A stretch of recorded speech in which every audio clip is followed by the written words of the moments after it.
Bienvenue dans notre nouvelle série de vidéos 160 ans de la Fondation pour les ministres des Églises protestantes de France, où nous allons à la rencontre de ceux qui ont consacré leur vie au service des autres et de ceux qui bénéficient de leur générosité. Aujourd'hui, pour ce tout premier épisode, nous posons nos valises à Clichy pour notre première étape. Située en région Île-de-France, à 2 pas de la bouillonnante capitale parisienne, Clichy est une ville riche en histoire et en diversité.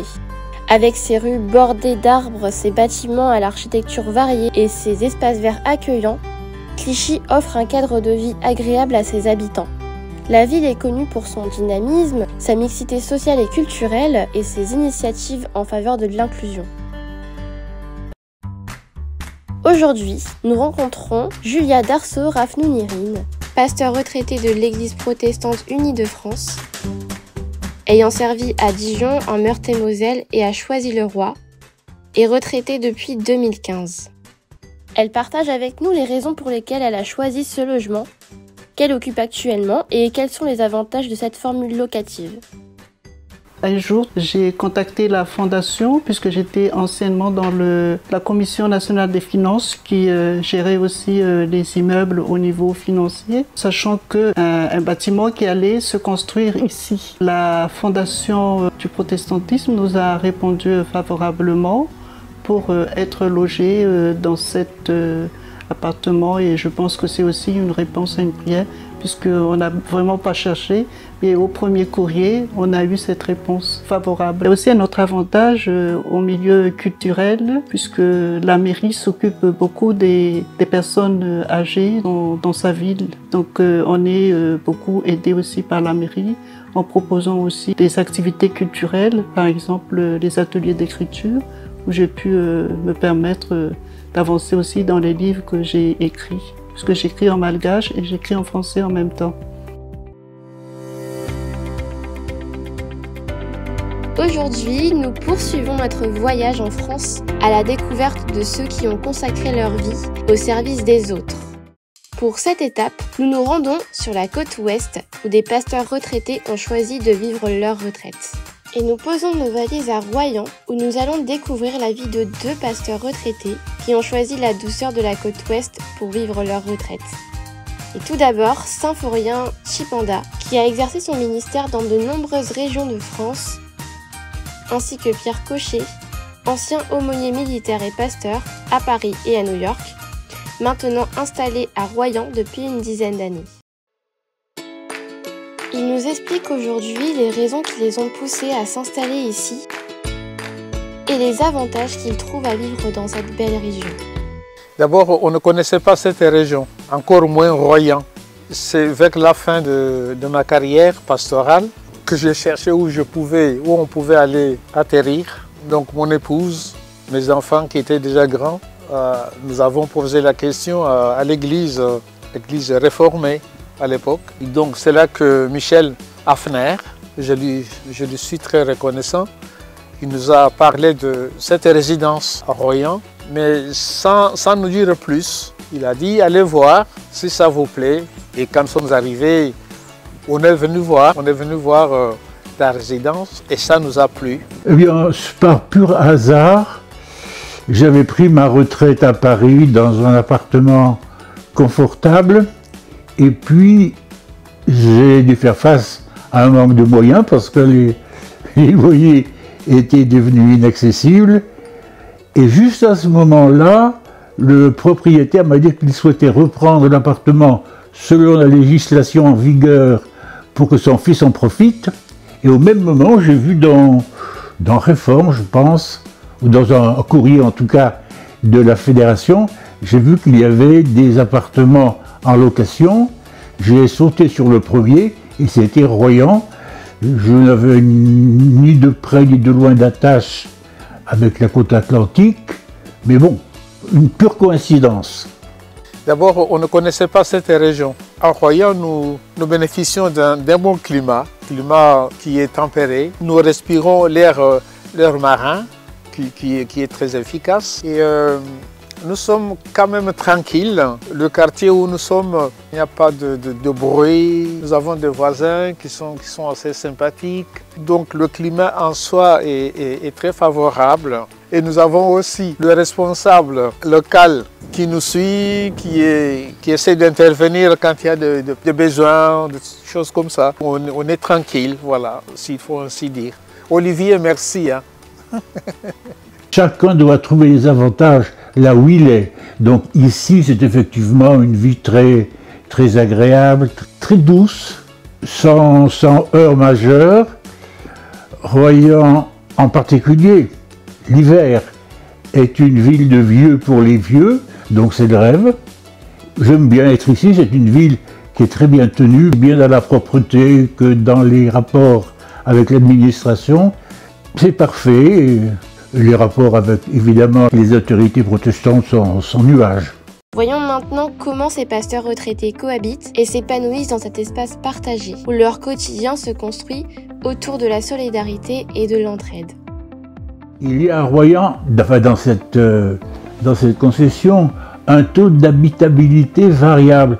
C'est ainsi qu'à l'étage au-dessus, il y a déjà eu 2 occupants. Dans la première maison, 2 occupants à l'étage. Il n'y a guère que Chipo et moi qui soyons ici depuis, pas le tout début, mais depuis longtemps. Donc je n'y trouve que des avantages parce que c'est toujours un risque à courir entre une intimité trop proche, trop présente, qui devient vite pesante, ou l'indifférence dont on taxe les personnes âgées. Je crois qu'on arrive à trouver, en tout cas Chipo et moi, son épouse bien sûr, ont trouvé le bon usage de la vie en commun. Quant aux autres, ben pour l'instant, il n'y en a pas. À travers ces portraits croisés, nous avons découvert comment les liens se tissent et se renforcent au cœur de la ville de Royan.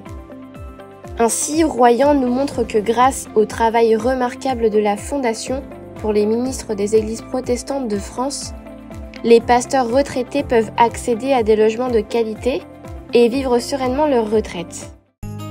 Poursuivons notre tour de France pour découvrir Chomérac, un village pittoresque de l'Ardèche que nous posons nos caméras pour rencontrer 2 pasteurs retraités au parcours fascinant. Embarquons ensemble pour un voyage au cœur de leur quotidien, marqué par une vie de service et de foi. Bernard Herbster, originaire d'Alsace, a consacré une grande partie de sa vie à sa région natale avant de répondre à l'appel de la CEVA pour une mission au Cameroun, où il a apporté son soutien et son expérience. De son côté, Françoise B, ardéchoise d'adoption, a mené son ministère dans la Drôme, l'Hérault et le Gard, avant de prendre sa retraite en 2020, après 4 décennies de service pastoral. À travers leurs témoignages, nous découvrirons pourquoi ils ont choisi Chomérac pour leur retraite et ce que cette région représente pour eux. D'abord pour l'emplacement géographique, le fait qu'elle se trouve en Ardèche. J'ai un fils qui habite Grenoble et j'ai un deuxième fils qui habite Montpellier. Et finalement, Chomérac se trouve un petit peu à mi-chemin entre ces 2 lieux de vie. Voilà. J'ai choisi aussi ce lieu parce que la maison m'a plu tout de suite. Le cadre, l'environnement, le calme. Et puis, il faut bien aussi le reconnaître pour des raisons financières, puisque le loyer est quand même très très en dessous des loyers pratiqués. La maison, elle est extrêmement agréable, située dans le village, tout en ayant un espace très agréable au niveau de verdure, avec un voisinage très sympathique.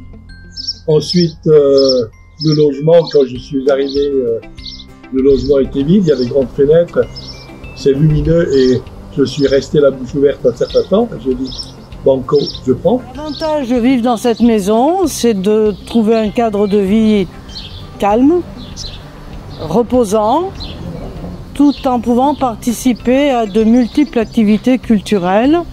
Notamment, je participe à la chorale, une chorale de Chomérac, possibilité aussi de faire de la randonnée en vélo, à pied. Voilà, profiter d'un lieu de culte à proximité, même si je n'y vais pas systématiquement tous les dimanches, mais voilà, la présence d'une communauté est aussi très, très agréable.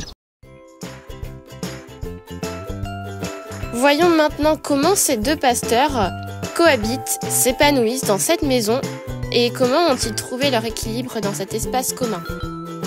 Bon, ça se passe bien. Nous n'avons pas particulièrement d'activités communes. C'est un voisinage tout à fait amical, respectueux. Et je crois que ça nous suffit à tous les deux pour vivre dans cet espace de liberté. Nous tenons à souligner l'engagement remarquable de la Fondation pour les ministres des Églises protestantes de France, qui depuis 160 ans œuvre pour offrir aux pasteurs retraités des logements de qualité, participant ainsi activement à leur bien-être et à leur qualité de vie.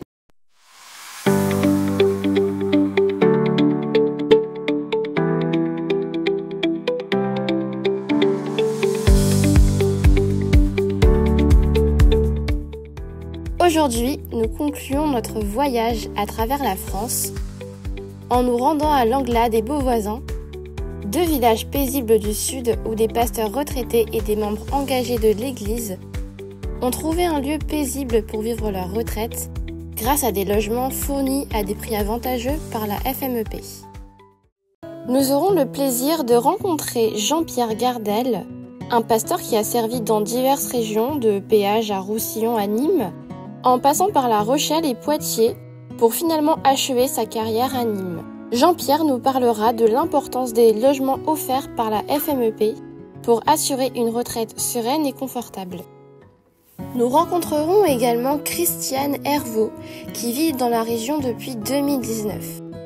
Ancienne chargée de mission régionale dans le Poitou rural, elle a travaillé aux côtés du pasteur Bertrand Marchand, marquant profondément la vie de nombreuses personnes. Son témoignage nous plonge dans le quotidien de ceux qui ont œuvré avec passion au service des autres et nous montre comment les logements abordables de la FMEP sont essentiels pour leur bien-être. Nous n'avions d'héritage ni d'un côté ni de l'autre, donc il nous fallait trouver un logement qui soit dans nos moyens. Et il s'est trouvé qu'on était au courant de ce que faisait la Fondation, puisque, pour être précis en Vaunage, j'ai été très partie prenante d'une cession de 2 bâtiments qui appartenaient à l'Église protestante unie de France, donc en Vaunage, d'une cession à la Fondation. Du coup, je savais que ça existait. Et donc, j'ai été informé qu'il y avait un logement libre ici. Alors au début, nous devions aller à l'étage. Et puis il s'est trouvé qu'un mois avant que nous arrivions, la personne qui habitait au rez-de-chaussée a dû partir en EHPAD. Et donc l'appartement s'est libéré et c'est vrai qu'on a choisi le rez-de-chaussée tout de suite.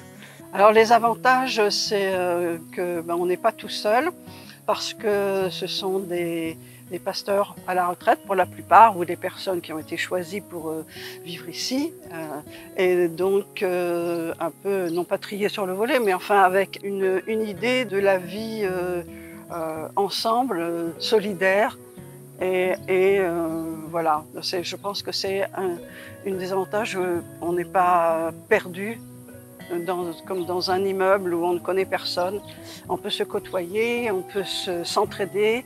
Et c'est d'ailleurs été le cas plusieurs fois, j'ai crié au secours auprès des amis Gardel. Donc, et puis l'environnement, enfin la maison en elle-même est très belle et très agréable. Elle est très bien entretenue grâce à Jean-Daniel Garneau qui vient, qui fait l'entretien des jardins, l'entretien des bâtiments. Et on est soutenu aussi par la Fondation du protestantisme s'il y a quelque chose qui se casse, qui s'abîme. Si on a un besoin, on peut le dire facilement et en très bonne relation, en tout cas avec Frédéric Ebding, toujours, j'ai jamais eu de soucis et c'est vraiment un lien pour moi agréable. Quand on est en forme et qu'on a un véhicule, c'est une région qui est quand même extraordinaire parce que vous avez Sainte-Marie-de-la-Mer, vous avez Aigues-Mortes, Nîmes, qui est quand même une ville assez extraordinaire au niveau bâtiments historiques et tout ça. Vous n'êtes pas loin de Montpellier, vous pouvez aller en Cévennes assez facilement, vous pouvez aller à la mer très facilement. Donc c'est vraiment un très bon lieu. Par contre, je dirais qu'au plan local, plus proprement dit, à partir du moment où on commence à limiter ces mouvements parce que l'âge vient, je vois pour les autres personnes qui résident ici, ça devient plus compliqué. Donc je pense que ce lieu, c'est vraiment extraordinaire entre toute la période où on est en forme. Maintenant, rencontrons Jean-Daniel Garneau, responsable de l'entretien des logements de la FMEP dans ces villages. Il nous partagera son rôle essentiel pour assurer un cadre de vie agréable et serein à ceux qui ont choisi de s'installer ici pour leur retraite. Je suis Jean-Daniel Garneau, j'habite à Beauvoisin dans le village. Je suis un peu multiservice, c'est-à-dire j'ai des travaux à faire chez moi, j'ai des vignes et en même temps j'ai été amené à travailler avec la fondation. Les missions elles ont évolué parce qu'au départ j'ai dû réparer une poignée de portes à l'Anglade. Et ensuite il y a eu un mitigeur, ensuite il y a eu je ne vais pas faire la liste parce que ça fait quand même plusieurs années. Ça peut être rendre service aussi aux locataires, s'il faut réparer une fenêtre, s'il faut les aider à installer un luminaire que la fondation doit installer, je le fais bien sûr chez eux. Ça peut être dans le jardin. Au départ, je ne voulais pas faire le jardin parce qu'il y a quand même un grand parc. Je sais pas, en mètres carrés, je ne sais pas combien il y a au moins 4000 mètres carrés. Et ce qui m'a un peu poussé, c'est que les locataires voulaient le faire pour améliorer leur cadre de vie, si on peut dire. Donc c'est eux-mêmes qui m'ont un peu entraîné là-dedans. Donc on travaille un peu en échange de matériel, on échange les compétences, voilà. C'est très multicarte. Nous tenons à saluer le travail remarquable de la Fondation pour les ministres des Églises protestantes de France qui, depuis 160 ans, aide les pasteurs retraités à trouver des logements de qualité. À travers ces témoignages, nous avons découvert comment la FMEP continue de jouer un rôle central dans la vie de ces retraités, en leur offrant des logements à prix avantageux, favorisant ainsi un cadre de vie propice au repos et à la sérénité.